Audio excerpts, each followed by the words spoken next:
Tapikin mo muna yung katabi mo. Sabihin mo, kapatid,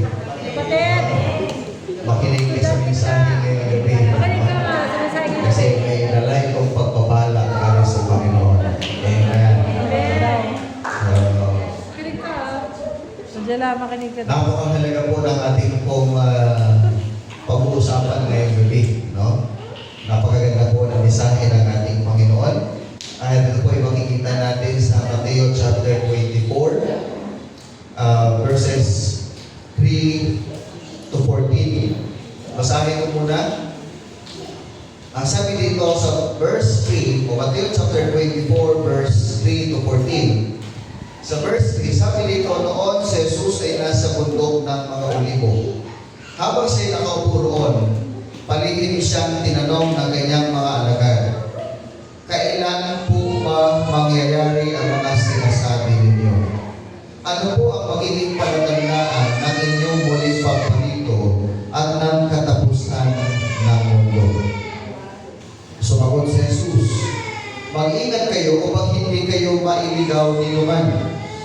Maraming paparito sa pangalan ko at magpapanggap na sila ang Kristo at marami silang maililigaw. Makakarinig kayo ng mga labanan at makakabalita ng mga digmaan sa iba't ibang dako. Ngunit huwag kayong mabahala dahil talagang mangyayari ang mga iyon, bagamat hindi pa iyon ang katapusan ng mundo. Verse 7, maglalaban-laban ang mga bansa at gayon din ang mga kaharian. Magkakaroon ng kagutom at lindol, paglilindol sa maraming lugar. Ang lahat ng mga ito ay pasimula pa lamang ng mga paghihirap na tulad na sa isang babaeng nanganganak. Sa mga panahong iyon, kapuputan kayong lahat dahil sa inyong pagsunod sa akin.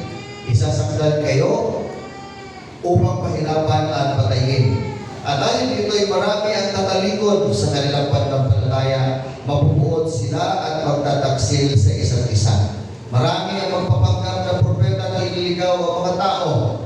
Ang kasama ay nalaganap, kaya't manlalamig ang pag-ibig ng marami. Ngunit ang mananatiling tapat hanggang wakas, ang siyang maniligtas. In last verse, ipapangaral sa buong sanlibutan ng magandang balita tungkol sa paghahari ng Diyos upang lahat ng bansa ay makakarinig nito at kung maganap na ito, darating na ang katapusan. Sandali tayong iubuko at tayo po'y manalangin. Ang manaming Diyos, kami ay magpasalamat sa gabi ito sa iyong kabutihan at katapatan sa aming buhay. Salamat sa iyong pag-ibig. Salamat sa iyong proteksyon. Salamat sa iyong gabay. Salamat po sa iyong pagpangangalaga sa bawat isa sa amin. Tunay nga po na hindi ka nagkukulang sa amin, Lord, sa anumang aming mga pangailangan. Hindi ka rin, Lord, nagkulang sa amin, maging sa paggabay at pagbibigay ng proteksyon sa bawat isa. Kaya kami naririto, ugan, dahil nais namin magpasalamat, purihin ka at sambahin ka, Panginoon, at ibigay namin sa iyo, Lord, ang pinakamataas na pagsamba, Panginoon, sapagkat ito ang nararapat para sa iyo. Lord, sa anong pakikinig ng iyong salita, pangusap po kayo sa bawat isa. Dalangin po namin ang iyong pagkilos, ang iyong gabay, at maunawaan po namin ang mga salita mo, Panginoon, sa gabi ito. Salamat po, Diyos, gumawa na nawa ang iyong kaluwalhatian at patuloy, O Diyos, na tulungan at samahan mo kami na maunawaan namin ang mga salita mo at may pray po namin ito sa aming buhay. Salamat po, Panginoon. In Jesus' name we pray. Amen. Ang ating po tatalakayin ngayong gabi ay kahirapan at pag-uusig na darating. Katulad po ng mga nararamdaman po natin, no? Sa mga nangyayari po sa ating kapaligiran, sa ating bansa ngayon, na nagdulot po ng takot sa atin. Hindi po ba? Kababanggit lang ni Ann kanina, no? Na paano kapag lumindol na malakas, huwag naman sana, no? At yung takot na magkakahiwalay sila mag-anak. At alam ko na hindi lamang po siya nakakaranas ng mga takot na ito, kundi lahat po tayo nakakaranas po ng takot na ito, lalo na kung mapapanood po natin yung mga balita ng nakaraang araw, nakaraang linggo, na sunod-sunod ang malalakas na paglindol sa Visayas, sa Mindanao, no? At dito po sa Luzon. So ngayong gabi ay yung mensahe po ng ating Panginoon ay hindi po para tayo ay bigyan ng takot, kundi bigyan po tayo ng pag-asa. Makikita po natin dito mga kapatid, na ito po Matthew chapter 24, verses 3 to 14, ay isa pong babala ng Panginoong Jesus sa kanyang mga disipulo tungkol sa mga Juan na propeta, digmaan, tagutom, lindol, at pag-uusig sa mga Kristiyano na narating sa katapusan ng panahon. Subalit sabi niya rito, hindi pa ito ang katapusan. Okay? Hindi pa ito ang katapusan. Ito po ay mga palatandaan lamang. At sabi niya, ito ay pasimula pa lamang. No? Pasimula pa lamang sa mga mangyayari pagdating po ng second coming ng ating Panginoong Jesucristo. At dito po ay kanyang inahalintulad yung paghihirap na mararanasan po ng mga tao na katulad po ng babaeng mga anak. No? At nangangahulugan na ito pong mensahe na ito at paalala na ito o babala ay susubok sa bawat mananampalataya at mahahayag ang pananampalataya ng mga Kristiyano. Dito po sa talatang ito ay binigyang diin ng Panginoong Jesus ang pangangailangan para sa pananampalataya na manatiling matatag at magtiis hanggang wakas. Dahil darating po ang panahon, marami ang lalayo sa Diyos. Ang pag-ibig ng mga Kristiyano ay manlalamig at lalaganap ang kasamaan at mga pagsubok sa buong mundo. Now, ang tanong po, sino po ang kausap dito ni Jesus? Sino yung kausap dito ni Jesus? Ang kausap niya rito ay walang iba kundi yung kanyang mga disipulo. Ang Bible po ay naisulat more than 2,000 years ago. Ito po New Testament. Okay? Hindi po kasama yung Old Testament.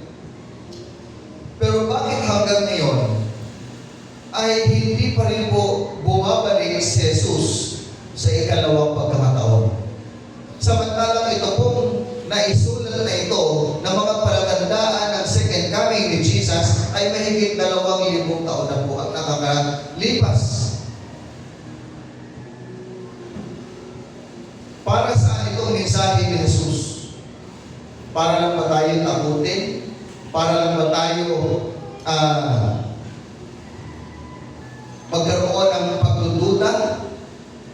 O inihahanda lamang tayo ni Jesus sa mga posibilidad na mangyari upang tayo po ay maging handa? Dito po ay makikita natin na nagsimula ang kanilang pag-uusap pagkatapos na punahin ni Jesus ang mga eskriba at pariseo. No? Yung last na topic po natin. At dito po ay hinulaan niya yung pagkawasak ng templo. At may tanong po ang kanyang mga disipulo sapagkat hindi po nila masyadong naunawaan ang ganung mga bagay. Ano ang kanilang tanong? Kailan po ba mangyayari ang mga sinasabi ninyo? Ano po ang magiging palatandaan ng inyong muling pagparito at ng katapusan ng mundo? Nang makita lang ni Jesus ang kanyang mga alagad na may mga katanungan, ito po mga disciples niya ay humingi din po ng humingi sila ng mga palatandaan patungkol po sa muling pagbabalik at katapusan ng panahon. Subalit dito po ay makita natin na nilinaw ni Jesus sa kanyang mga alagad na habang ang mga palatandaan ito ay magaganap, sabi niya sa kanyang mga disipulo, ang lahat ng ito ay pasimula pa lamang. Na lahat ng tao ay makakaranas ng kalungkutan at mahirap na kalagayan. At sabi niya pa rito, inilarawan niya na ang paghihirap na maranasan ng mga tao ay katulad ng isang ina na hirapang manganak. Bakit nga ba sa dami-dami po na pwedeng isalarawan ng ating Panginoong Hesus, yung ina pa na nanganganak, yung hirap na naranasan ng isang ina nanganak o nanganganak. Naalala ko po noong si Ice ay manganganak. Tatlo pong isang lying-in ang aming pinuntahan at sa dalawang hospital. Dalawang lying-in, ano? Isang una, yung lying-in, hindi kami tinanggap kasi akalain mo naman na low blood siya pero naging high blood. Ano? Tapos dinala ko siya sa Pineda, ganon pa rin. Inanapan siya ng napakaraming at nakita po, maraming hinanap sa kanya. Yung history niya, yung prenatal, no? At nakita ko yung hirap na kanya pong dinaranas hanggang sa bumalik po kami doon sa private doctor niya, sa OB niya, at yun ang tumitingin sa kanya at doon po siya ay tinanggap, no? Pero bago yun, pumunta ka muna kami ng polymedic. So alala ko kasi ang polymedic po ay paramedic, no? Dahil sa sobra pong mahal ay talagang baka hindi siya, baka mapairis sa bigla. Hindi dahil doon sa kailangan niya ng periguli, mapairis siya doon sa sobrang mahal nung babayaran namin. Ano? So wala kaming nagawa, pumunta kami doon sa lying-in na tumitingin sa kanya doktora. At doon ko po nakita ko yung hirap. Ilang oras na nag-labor. Umaga dinala ko na roon. Nanganak ay madaling magpupumaga na. So ganun po yung nakikita kong hirap sa kanya. At ayaw niya, gusto niya pa na nandunood ako habang umiiring. No? Talagang nakahawak siya sa akin. So, nung time na talaga hindi ko siya iniwan. So ganun po kahirap yung kanya pong nararanasan. At alam ko po yung mga first time mother po dito, nung una niyong pinanganak yung first baby ninyo, eh baka higit pa doon yung naranasan po ninyo. Ano? So, napakahirap yung kalagayan ng isang ina na nanganganak. At marahil ganun po ang gustong ipakita sa atin ng ating Panginoong Hesus kung bakit niya ginamit ang isang ina nanganganak para ilarawan po kung gaano kahirap ang maranasan ng tao sa muling pagbabalik ng ating Panginoong Jesucristo. Pero sabi niya nga dito, ito ay simula pa lamang. Simula pa lamang. Ibig sabihin yung ganong paghihirap ay simula pa lamang, hindi pa yun yung totoo. Kumbaga sa isang sermon, introduction pa lang yun. Now, ano nga ba ang mga palatandaan at babala sa nalalapit na pagbabalik ni Jesus na maaaring maranasan ng lahat ng tao na paghihirap? Una, yung panlilinlang.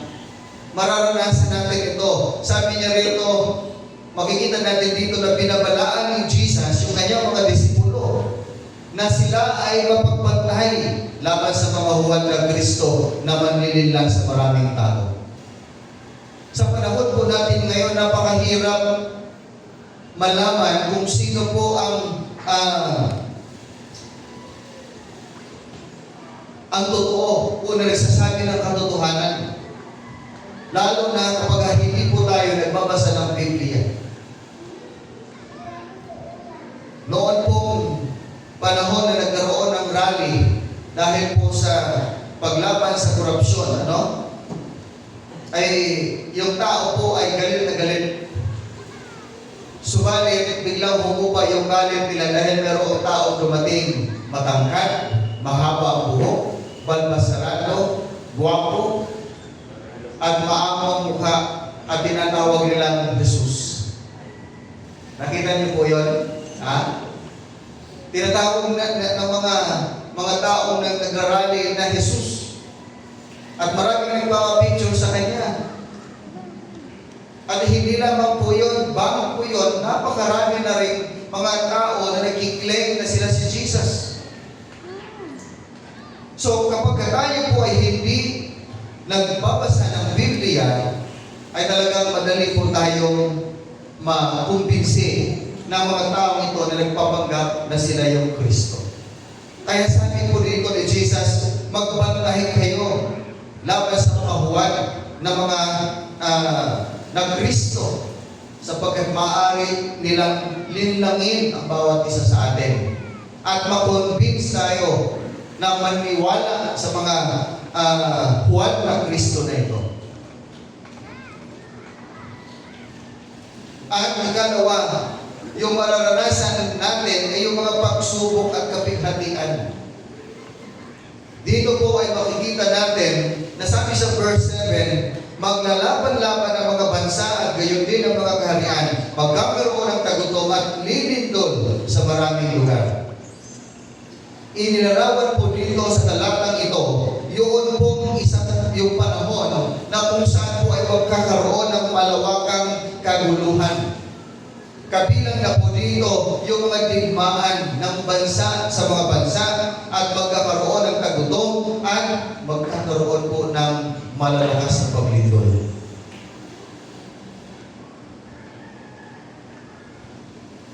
Mararanasan ito ng lahat ng tao. At noong lumindol, maririnig po natin na mayroon pang taong nagbibideo, May taong nagbibideo na sabi niya, Lord, parang awan na po, tama na. Nananalangin siya. Kasi nakikita niya na nabubuwal na yung isang gusali. Nakikita niya, na-experience niya yung lakas, ng magnitude noong lindol na dumating sa kanila. Sabi ko nga kanina, ay alam ko hindi lang si Anang nakakaramdam ng ganong pagkatakot. Yun nga lang, parang aftershock lang dito sa atin, umuuga-uga lang ng bahagya yung bahay natin, di ba? Natatakot na tayo. How much more yung nagbumubuho na yung mga gusali, yung mga building na matataas ay sumasayaw-sayaw na sa sobrang lakas noon pong paglindol. So, makikita po natin dito, mararanasan po ito, yung matinding kapighatian at mga pagsubok. Mga kalamitan na darating. At ito pa, pag-uusig.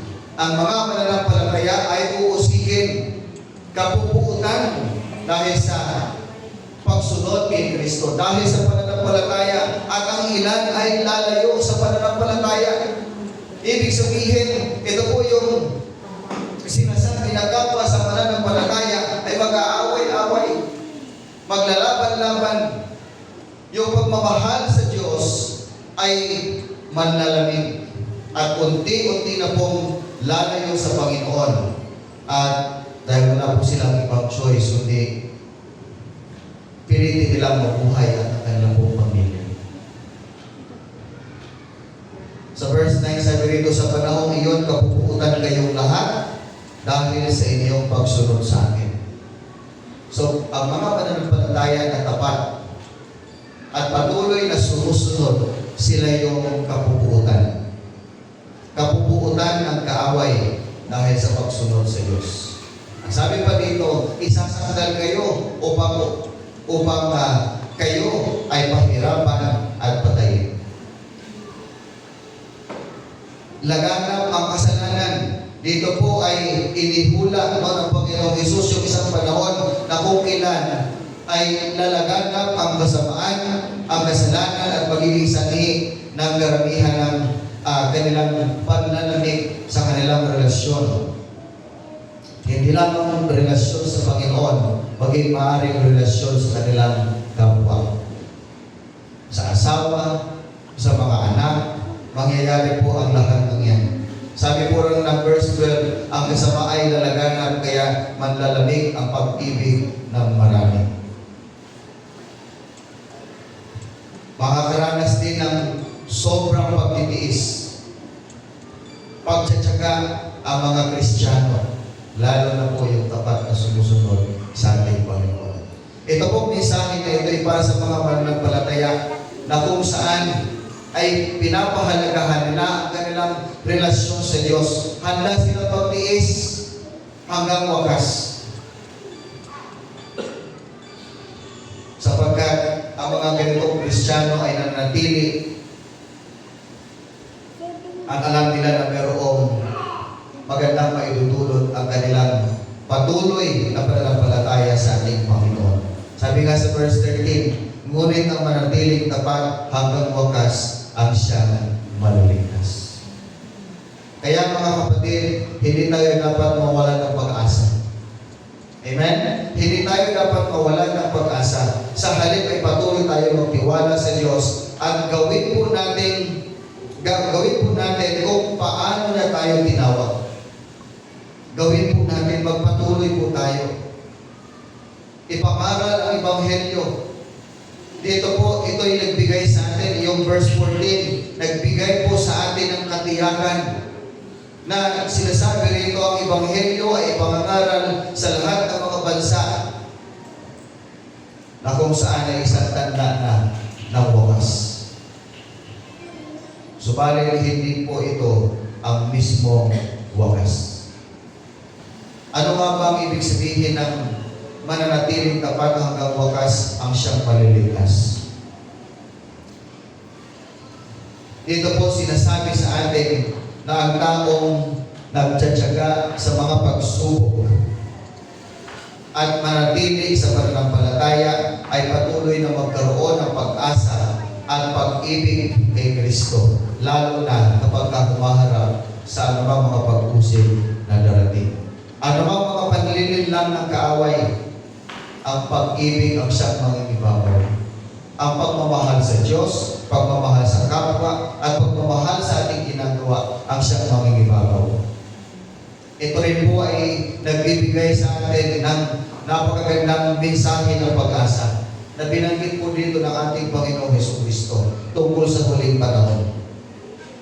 Hindi po para magkaroon tayo ng takot, subalit upang hikayatin na tayo po ay maging tapat sa ating Panginoon. Amen? Nais din po ng ating Panginoong Jesus na tayo ay maging handa. Yung ating kahandaan kapag dumating na ang panahon na yun. Makikita natin dito yung kanyang panawagan sa pagkilos na mamuhay po tayo ng kahandaan, may kahandaan, katapatan, habang inaabangan natin ang muling pagbabalik ng ating Panginoong Jesucristo. Sa halip na tayo ay matakot sa mga mangyayaring kaganapan,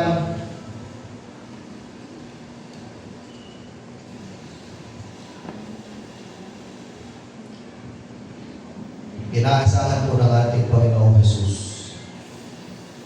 na manatili po tayo. Sabi nga sa 1 Corinthians chapter 15 verse 58, kaya nga mga minamahal kong kapatid, magpakatatag kayo at huwag matinag. Maging masipag kayo sa paglilingkod sa Panginoon dahil alam ninyong hindi masasayang ang inyong paghihirap para sa Kanya.